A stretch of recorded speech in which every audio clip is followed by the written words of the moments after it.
안녕하세요. 만나서 반갑습니다. 역사가 김영주입니다. 태조실록 제56부 왕시 몰살 사건의 진실이라는 주제를 가지고 오늘 여러분과 함께 할 겁니다.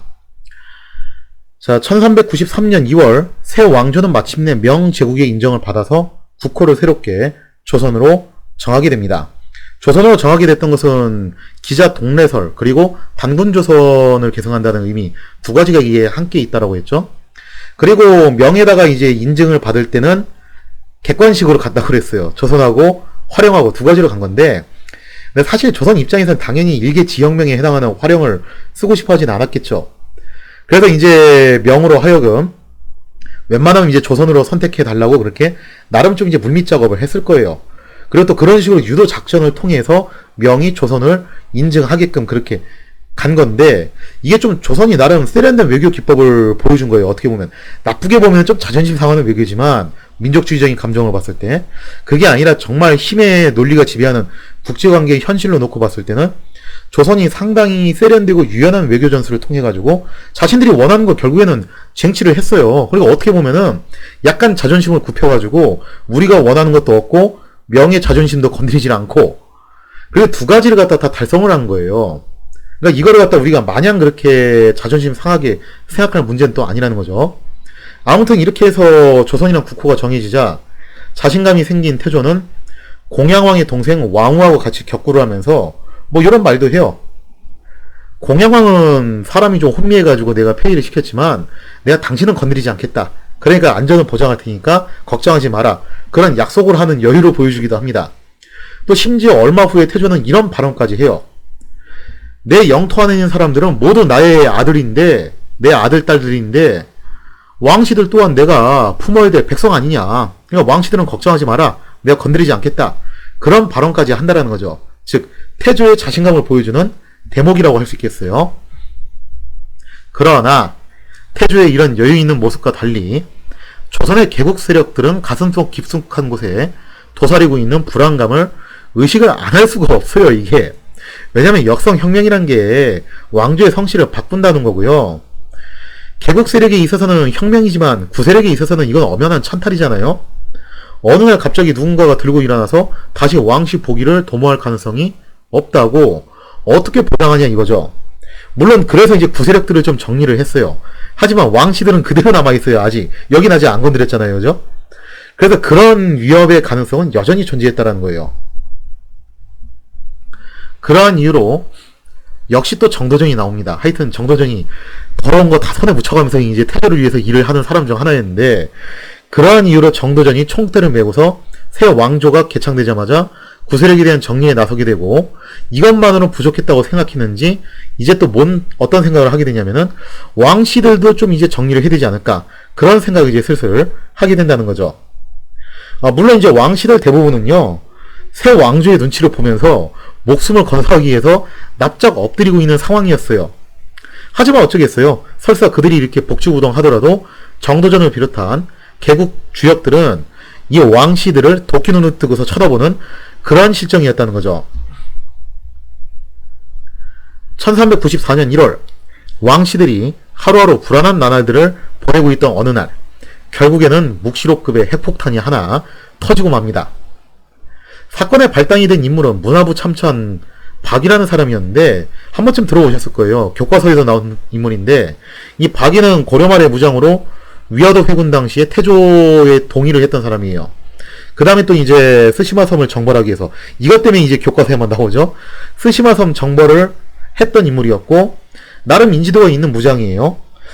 그리고 또 박이는 전에 한번 혹시 기억하실지 모르겠는데 창왕을 폐위시켰던 흥국사 구공신 중 또 한 명입니다. 그래서 정몽주하고 마찬가지로 적어도 이 시점까지는 태조와 정치적 입장을 같이 했다라는 거죠.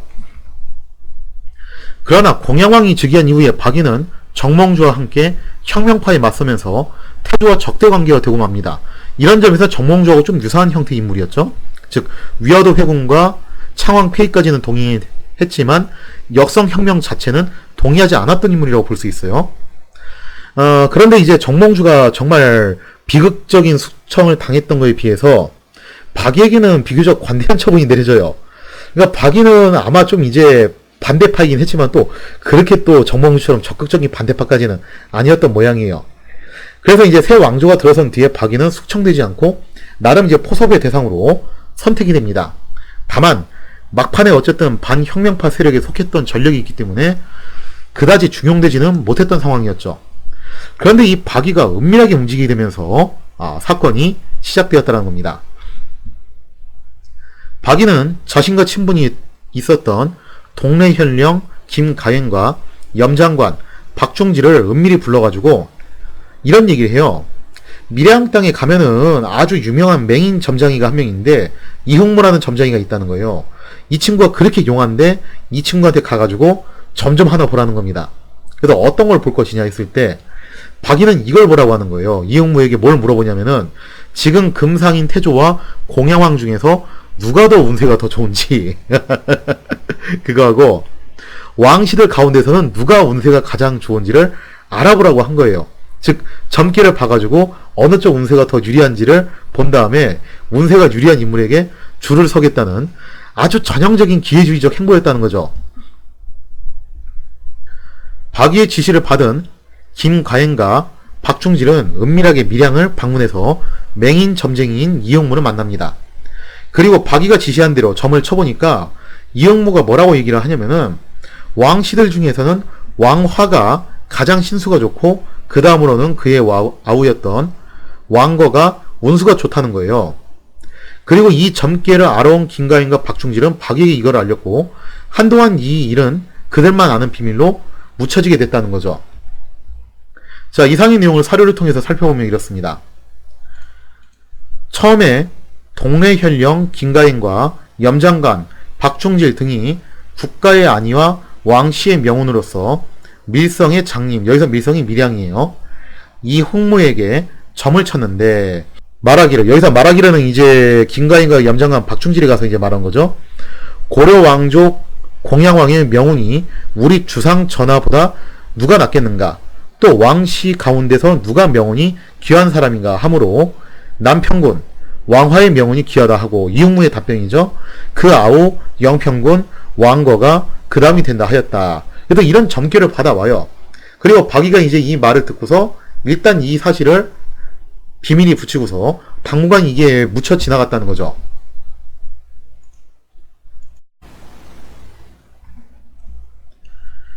자, 이렇게 해서 박이가 그 점괘를 비밀리에 간직하고 있었는데 근데 좀 이상한 일이 일어나요.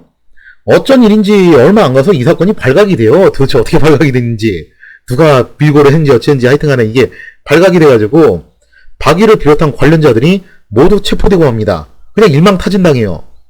근데 여기서 이제 흥미로운 것은 이들이 체포된 후에 대간과 형조가 합동으로 태조에게 청하는데 뭐라고 청하냐면은 왕강은 지모가 뛰어나고 왕승보, 왕승진은 용맹이 뛰어나니 이들을 유배해야 된다는 정말 뜬금없는 주장을 올리게 됩니다.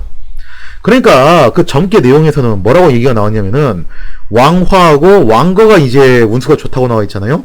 근데 막상 대간하고 형조가 탄핵한 사람들은 누구냐면은 왕강, 왕승보, 왕승진이라는 거예요. 정말 이제 엉뚱한 사람들을 걸고 넘어지게 되는데 대간과 형조가 왜 이렇게 행동을 했냐? 나름 이유가 있어요. 사실 대간과 형조는 점괘 내용이 중요한 건 아니었고 그런 점을 봤다는 사실이 중요한 건데 이걸 하나의 지렛대로 삼아가지고 이참에 거슬리는 왕씨들을 제거하려는 그런 계산이 깔려 있었다는 거예요. 물론 태조는 이에 대해서 거부를 합니다. 사실 태조는 앞서 자기가 말한 것도 있고 태조는 성격상 그 이상 피를 보고 싶어 하질 않았어요. 여론에 굉장히 민감했다고 그랬잖아요. 그래서 이미 최영 정몽주 죽인 걸로 가뜩이나 자기 이미지가 좀 떨어졌는데 여기서 또 왕씨들까지 몰살을 시켜버리면은 그거 좀 문제가 있지 않냐 해가지고 이미지 관리 차원에서 이걸 안 하려고 그랬어요. 자, 그러나 대간과 형조는 물러서지 않고 급기야 형조가 파업을 하게 됩니다. 자, 그러자 이에 태조는 마지못해서 대간들이 거론한 왕강 등을 불러가지고 술을 한 잔씩 하사하면서 위로한 후에 귀양지로 보내게 되었다라는 거죠. 자, 근데 사실 여기서 또 재밌는 게 한 가지가 있는데 뭐가 있냐면요. 태조는 또 이미지하고 다르게 대간에 대해서 그렇게 관대한 임금은 또 아니었다는 거예요. 약간 좀 의외로 들릴 수가 있어요, 이게. 제가 누차 말씀드렸지만 절대 정도전이 태조를 뭐 뒤에서 조종하고 뭐 그랬던 게 아니에요. 이게 무슨 뭐 아무리 신권 중심 나라라고 해도 정도전이 설계했던 게 그거라고 해도 그것도 어디까지나 태조가 허용한 범위 내에서 태조가 양보를 해주기 때문에 가능했던 거지, 태조가 양보 안 한 건 세자축복 문제에서 알 수 있다시피 얄짤없어요. 그런 거는 쉽게 말해서 조선이 입헌군주제로 불릴 수가 없는 게, 태조가 왕이 정말 뚜껑 열리면은 그거를 막을 수 있는 수단이 사실은 없어요. 그게 즉 왕으로부터 양보를 이끌어내는 데 성공을 한 거지 법적으로 왕의 권한을 제한했던 건 아니에요. 입헌군주제는 완전히 법으로 올가맨 거거든요. 즉 왕권 위에 법이 있는 거예요. 그래서 입헌인 거예요, 그게. 그런데 조선은 그런 형태는 아니라는 거예요. 여전히 법 위에 왕권이 있는데 다만 왕권이 스스로 좀 제약을 걸고 양보를 하도록 그렇게 유도를 했다라는 거죠. 근데 어쨌든 태조가 그렇게 대간에 대해서 관대한 임금은 아니었습니다. 정도전이 설계한 대로 대간 제도를 인정한 건 맞는데, 종종 자신에게 지나치게 기어오르는 대간들에 대해서는 정말 가차없이 처벌을 했다라는 거예요. 그런 일도 없지 않아 있었어요. 그러면 대간들도 바로 그냥 깨갱 하거든요, 거기서. 그런데 어쩐 일인지 이번에는 대간들의 계속된 강처에도 태조는 그저 불어만 할 뿐이지 화는 내지 않고 있었다는 거죠. 즉 태조의 복잡한 심리가 여기서 나오는데, 태조도 위험한 왕씨들을 제거해야 된다는 것에 대해서 이론적으로는 동의를 해요. 그러나 태조의 성격상 여론과 민심을 중요시 여기기 때문에 이거를 하자니 좀 주저심이 좀 생긴다는 거예요. 그래서 좀 이제 태조가 여기서 어정쩡한 행동을 하게 되는 건데, 역시 대간들이 영리합니다. 여기서 태조의 심리를 정확하게 꿰뚫어보고 있다는 거죠. 자, 그래서 대간들이 꿰뚫어본 태조의 심리가 뭐냐? 그 얘기는 뭐냐면은, 거부는 하면서도, 처벌할 것을 거부를 하면서도 화는 내지 않는다. 이 얘기는 뭐냐면은 대간들의 이런 탄핵에 대해서 이론상으로는 동의를 하고 있다는 얘기예요. 그래서 이 대간들은 정말 끊임없이 탄핵을 가해가지고 계속 밀어붙여요. 그렇게 해서 왕하, 왕거, 이응무, 김가행, 박충지를 모두 참수하라는 허락을 받아내는데 성공을 하게 됩니다. 자, 상황이 여기까지 진전되자 마침내 형조는 본색을 드러내기 시작합니다. 형조는 왕씨들이 막다른 골목에서 몰려가지고 어떤 일을 저지를지 모른다. 그러니까 미리 어떻게 하자. 화근을 제거하는 것이 옳지 않겠냐라는 주장을 하게 됐다는 거죠. 물론 태조는 이걸 또 불허합니다. 왕씨 전체를 제거하자는 얘기인데 이거를 태조는 불허해요. 그러나 형조는 계속해서 왕씨들을 제거해야 된다라고 주장을 하게 되고, 결국 태조는 마지못해서 자신은 차마 할 수 없는 일이니 모든 신료들이 각자 의견을 글로 써서 바치라는 일종의 투표를 제안하게 됩니다. 그런데 이 투표가 또 민주적인 투표는 아니었어요. 투표가 시작되기 전에 고관들, 아마 모르긴 해도 정도전, 조준을 중심으로 그랬을 거예요. 고관들이 관원들을 모아놓고 분위기를 잡아요. 왕씨들은 반드시 제거해야 된다 하면서 그렇게 분위기를 딱 잡고서 투표를 시작합니다. 그 결과 투표는 당연하게도 왕씨들을 제거해야 된다는 쪽이 압도적으로 높을 수밖에 없겠죠. 다만 이제 몇몇 하급 관리들이 그래도 과거에 자신들이 모시던 사람들인데 어떻게 차마 그렇게 할 수 있냐 하면서 일종의 동정표를 던져가지고 유배 정도를 해야 된다라고 했지만, 대다수 사람들은 대체로 왕씨 제거의 표를 던졌다라는 거죠. 왜냐면은 이 사람들은 그런 생각을 한 거예요. 이참에 화근을 제거하는 것이 좋다. 왜냐면 지금 현재 있는 사람들 상당수가 공신 세력들이잖아요. 그죠? 자, 그래서 이 주장이 먹혀들게 되면서 왕씨 제거론이 결국 대세를 이루게 되었다는 겁니다. 자, 이상의 내용을 사례를 통해서 살펴보면 이렇습니다. 처음에 대간과 형조에서 비록 여러 번 소를 올려 왕씨를 제거하기를 청하였으나 임금이 마음으로 차마 할 수 없어서 그 청을 윤회하지 아니하였더니 이때에 이르러 대궐 문 앞에 엎드려 힘써 간한 지가 여러 날이 되었다. 임금이 도평의세사에 명하였다. 왕씨를 제거하는 일은 내가 참아할 수 없는 바이니 마땅히 대소 각 관사와 한량, 기로들을 모아 각기 가부를 진술하게 하여 단단히 봉하여 바치게 하라. 나름 이제 비밀투표를 하라고 한 건데, 자, 근데 앞서 말씀드렸다시피 태조는 자기가 한번 결정해가지고 하고 싶어 한 거, 진짜 이거 꼭 해야 되겠다는 거는 무리수를 더 밀어붙이는 스타일이에요. 이게 세자축복 문제를 통해서 할 수 있죠. 그 다음에 두 번째, 자기한테 끝까지 기어오르는 대간들은 하여튼 그냥 접하는 스타일이었습니다. 근데 지금 여기서 보면은 태조가 남 이거 못하겠다 말을 하면서도 막상 화는 안 낸다는 거예요. 그러면서 이렇게 비밀투표 해가지고 의견을 바치라고 하는데, 태조가 몰랐겠어요? 신하들 분위기가 전반적으로 어떤 건지? 그 얘기는 뭐냐면은, 나는 정말 못하겠지만, 어쨌든 간에 이제 여론상 이제, 눈치를 봐가지고 내가 못하는 거지, 진짜 진심으로 이거 하기 싫다는 아니라는 걸 좀 내비친 거예요. 그래서 결국 거꾸로 태조는 신하들의 동의를 받는 형식으로 왕씨 제거를 하는 그런 수순을 밟으려고 했다는 거죠.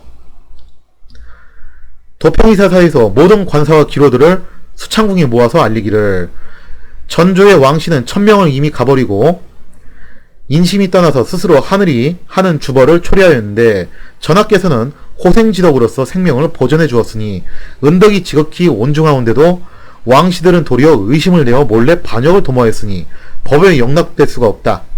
그 왕씨를 구처할 일을 단단히 봉하여 계문하라 하였다. 그러니까 이제 이런 식으로 명령을 전달해가지고 투표를 하는데, 지금 구절이 그거잖아요. 왕씨를 살려두면 안 된다는 식의 그런 얘기를 한 거잖아요. 쉽게 말해서 이제 뭐 정도전 남은 이런 사람들이 주도해가지고 공포 분위기 조성한 거죠. 야, 니들 알지? 뭐라고 찍어야 되는지 알지? 생각 잘해서 써라. 나중에 이거 결과 이상하게 나오면 니들 죽는다. 이런 식으로 분위기를 잡고서 한 거예요, 이거는. 자, 이에 양부 관사와 기로들이 모두 말하기를 왕씨를 모두 제거하여 후일의 근심을 막게 하소서 하였는데, 그래서 이제 주로 공신 세력들은 이렇게 투표를 했는데, 서운관, 전이, 요물고의 관원 수십 인만이 마땅히 해도에 귀양 보내야 해야 한다므로, 쉽게 말해서 이제 기술직에 종사하는 사람들은 좀 동정표를 던진 거예요. 그러니까 이게 어떻게 보시면 되는 거냐면은, 대부분의 신하들은 알아요. 좋던 싫던 자신들이 새 왕조에 어느 정도 기여를 했기 때문에, 만약에 혹시라도 다시 또 세상이 뒤집혀가지고 왕씨들이 복귀되었다, 그러면 자신들은 목숨이 온전하기 힘들다는 걸 알죠. 그런데 이제 기술직에 있는 사람들은 새 왕조에 충성을 했어도 다시 고려 왕조로 전환한다 하더라도 어차피 기술관직이니까 자기들은 뭐 기술자들을 이렇게 쳐내겠냐라는 생각을 한 거예요. 그래서 동정표를 던지는데 좀 이제 부담이 없었던 것도 없지 않아 있었겠죠. 자, 근데 어쨌든 간에 다수가 결국 왕씨 제거론에 동의를 했기 때문에 도평의사사에 명하여 다시 의논하여 아뢰게 하였다. 도평의사사에서 마땅히 여러 사람의 의논에 따라야 할 것입니다 하니 임금이 그대로 따라 전지를 하였다. 그래서 전지의 내용은 왕씨를 제거하라는 내용이었죠.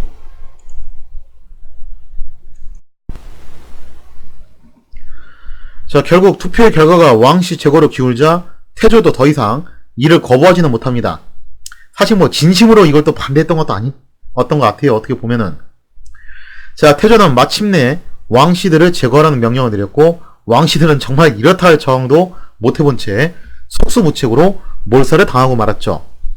왕씨들은 강화도와 거제도로 나뉘어 끌려와 수장을 당했으며, 지방에도 명을 내려서 왕씨들을 대대적으로 수색해서 참서하도록 명령을 하게 됩니다. 이를 두고 야사에서는 이제 뭐라고 기술하고 있냐면은, 왕씨들한테 섬으로 유배 보낸다고 해놓고서 항해 도중에 잠수부가 배미창에 구멍을 뚫어가지고 모두 수장을 시켰다, 이런 식으로 이제 기술을 하고 있죠. 자, 사료의 내용을 보면요, 조선왕조실록에서는 정말 심플하게 나와요. 진짜 이게 끝인데, 윤방경 등이 왕씨를 강화나루에 던졌다. 선웅정, 여기서 선웅정이 또 나오죠, 그죠? 어떻게 보면 이제 정도전의 행동대장이라고 볼 수 있는 인물인데, 저는 이제 도원 이승민을 장사시키는데 기여를 했던 그 선웅정이 여기서도 또 나옵니다. 선웅정 등이 왕씨를 거제 바다에 던졌다. 즉, 강화도와 거제도 둘로 나눠가지고 두 팀으로 나눠서 이제 수장을 시킨 거죠. 중앙과 지방이 명령하여 왕씨의 남은 자손을 대대적으로 수색하여 이들의 목을 모두 베었다. 그러면서 실록에서는 이렇게 간단하게 한 줄씩만 언급이 됩니다. 자, 여기에 대해서 이제 연려시기술에서는 조금 더 이제 디테일하게 야사의 내용이 전해지는데, 이렇게 전하고 있어요. 왕씨가 망하자 여러 왕씨를 섬으로 추방하였더니 신하들이 의논하여 모두 말하기를, 제거하지 않으면 반드시 후환이 있을 것이니 죽여버리는 것만 못하다 하였다. 그러나 명분 없이 죽이기는 어려우므로 수영 잘하는 사람으로 하여금 배를 갖추도록 하고, 여러 왕씨를 유인해 말하기를, 지금 교서가 내려 여러분을 섬 속에 두어 서인을 만들라 하신다 하니, 여러 왕씨가 대단히 기뻐서 다투어 배에 올라탔다. 왜 기뻐했냐면은 지금 분위기 알잖아요, 그죠? 거의 죽을 줄 알았는데 그냥 섬에 유배 보는 거 정도로 끝낸다고 하니까 살았다라는 그런 이제 안도의 감정이 든 거예요. 그래서 이제 배에 올라탔는데 배가 해안을 떠나자 뱃사람이 배를 뚫고 바닷속으로 잠수하였다. 그러면서 이제 왕씨들이 대거 수장당했다라는 거죠. 하여튼 뭐 이렇게 됐든 저렇게 됐든 그냥 결국 수장당해서 죽었다라고 보시면 될 것 같아요. 당연히 이제 숙청의 칼날은 공양왕도 피해갈 수가 없는데 삼척에 유배되었던 공양왕은 자신의 두 아들과 함께 교살됩니다. 이때 이제 태조가 공양왕한테 보냈던 편지 내용이 정말 재밌는데 그 내용이 대략적으로 설명해드리면은 이거예요. 신하들이 죽여라 죽여라 하는 걸 갖다가 내가 차마 정리상 할 수 없어서 막고 있었는데 도저히 내가 이제 사세상 막을 수가 없게 돼서 어쩔 수 없이 죽음을 내리니까 나를 원망하지 말고 알아서 죽으시오. 그렇게 이제 편지를 써요. 알고서나 죽어라. 뭐 그런 뜻인지 어쩐지 하여튼 그 편지를 받고서 공양왕은 결국 자신의 아들과 함께 목을 메어서 교살되게 되죠. 물론 모든 왕씨가 다 죽었던 건 아니에요. 100% 다 죽었던 건 아니고 공양왕의 아우였죠, 그죠? 공양왕의 아우였던 왕후. 아까 전에 설명드린 대로 왕후는 정말 약속대로 끝까지 목숨을 보존받고 천수를 누리고서 태조 6년의 생을 마감합니다. 사실 공양왕의 아우 왕후가 전에 설명드린 대로 이성계 집안하고 이방번하고 이제 그런 혼맥 관계가 있잖아요, 그죠? 그래서 죽이기가 좀 힘들었을 거예요. 물론 신하들은 왕후를 좀 여러 차례 탄핵을 해요. 왕후도 처단을 해야 된다고. 근데 어쨌든 태조가 약속을 지켜서 왕후는 끝까지 지킵니다. 그리고 조선이 이제 성리학 국가답게 그 가문의 대를 잇는 걸 상당히 좀 중요시 여겨요. 그래서 정말 몰살시키진 않았고 제사를 받들어 모실 수 있는 몇몇 사람들은 또 살려놔요. 그 사람들은. 그렇게 해서 이제 목숨을 보존받은 사람들도 있었습니다. 그 밖에 이제 눈치채고서 알아서 이제 요행이 도망쳐가지고 살아남았던 사람들, 이 사람들 같은 경우는 왕씨들이, 이렇게 살아남았던 왕씨들이 왕자를 바꿔요. 성을 갖다가. 성을 바꿔서 전씨나, 그 다음에 밭전자, 이 전씨나, 그 다음에 옥씨나, 이렇게 이제 성씨를 바꿔가지고 후사를 이어나갔다라고 그런 식으로 이제 야사가 전해진다는 거죠. 한 가지 재밌는 것은 여기서 참 이제 거시기한 이야기가 나오는데 여기서 좀 여러분들이 의문을 제기하신 분들이 계실 수 있어요. 아까 전에 이제 참수된 사람들 명단에 보면은 막상 이 일의 시발점이었던 박이 이름이 안 나와요. 가만 보면 그죠? 박이는 그러면 어떻게 됐냐? 정말 여기서 이제 묘한 사건이 일어나게 되는데 그럼 지금까지 왕씨 몰살 사건의 모든 시발점, 그 원인을 제공했던 원흉이잖아요, 그죠? 박이는 막상 안 죽었다는 거예요. 오히려 박이는 태조의 강력한 비화에 살아남게 됩니다. 사실 신하들은 박이도 처단해야 된다고 그렇게 상소를 올리는데 태조가 이거는 끝까지 막아요. 박이는 재능이 있는데 이렇게 재능이 있는 무장을 내가 어디 가서 얻겠냐. 그러니까 박이는 내가 좀 남겨두고 싶다 해가지고 정말 끝까지 박이는 살려둡니다. 그래서 박이는 태조의 강력한 비화에 살아남았을 뿐만 아니라 오히려 관직에 복직되기까지 합니다. 정말 이거 미스테리한 사건이라는 거죠. 자, 그래서 여기서 이제 생각할 수 있는 스토리는 요거예요. 이건 어디까지나 이제 추정할 수 있는 스토리인데 음모론적인 시각을 한번 갖자면은 처음부터 이거는 계획된 사건이 아닌가라는 음모론적인 시각이 존재할 수가 있겠죠. 즉 정도전, 조준, 남은 등 개국공신의 세력들은 왕씨들을 좀 이제 껄끄럽게 생각했다는 거예요. 근데 왕씨들을 제거를 해야 되는데 문제는 이것도 이유가 있어야 되잖아요, 그죠? 그래서 그 명분을 어떤 식으로 만들었냐면은 바로 이런 식으로 만들었다는 거죠. 그리고 이 사건을 일으켰던 박이를 처음부터 회유를 한 겁니다. 당신 막판에 반혁명파 세력에 들어가가지고 간신히 숙청을 면했지만 별로 그렇게 중용받지 않고 있지 않냐. 그래서 이 것만 하나 해주면 어떻게 해주겠다. 앞으로 좋은 자리 주겠다. 그래서 박이도 가만히 생각해보니까 어쨌든 이제 대세는 새 왕조로 기울었고 그래서 자기가 새 왕조에서 중용받고 출세를 하려면은 여기서 이제 이들이 원하는 대로 한 번쯤 해주는 게 어떻겠냐라는 생각을 한 거죠. 그렇게 해서 박이가 이런 식으로 계획을 꾸몄고 그래서 여기에 이제 장단을 맞춰가지고 놀아놨던 사람들은 싹 다 죽었는데 막상 박이는 죽지 않고 오히려 관직에 복직되기까지 했던 그런 미스테리한 사건이 일어났던 게 아니었냐. 뭐 그런 음모론적인 시각도 있다라는 겁니다. 믿거나 말거나 뭐 진실은 알 수가 없죠. 어쩌겠어요? 이미 죽은 자는 말이 없는 것을. 진실이 무엇이든 간에 이 사건을 계기로 왕씨들은 거의 괴멸에 가까웠던 타격을 입게 됐고, 더 이상 고려 부흥은 꿈도 못 꿀 만큼 몰락을 하고 말았다는 거죠. 자, 이렇게 해서 이제 왕씨들을 제거를 한 조선 왕조. 뭐 이렇게 해서 나름 이제 깔끔한 정리가 됐다라고 볼 수 있는데, 그러나 이걸로 인해서 특히 개경의 민심은 정말 안 좋아지게 돼요. 자, 그러면서 이제 이성계는 마음속에 이제 오래전부터 이제 생각했던 게 꿈틀거리기 시작하는데, 사실 개국 초기부터 이성계는 개경을 마음에 들어하지 않았습니다. 왜냐면은 여기는 어쨌거나 왕치의 도시고, 사실 최영 죽이고 정몽주 죽이고 우왕청왕 공양왕 폐위시키고 그리고 왕치 몰살까지 하게 되면서 여기 개경 사람들이 자기를 좋아하겠어요, 그죠?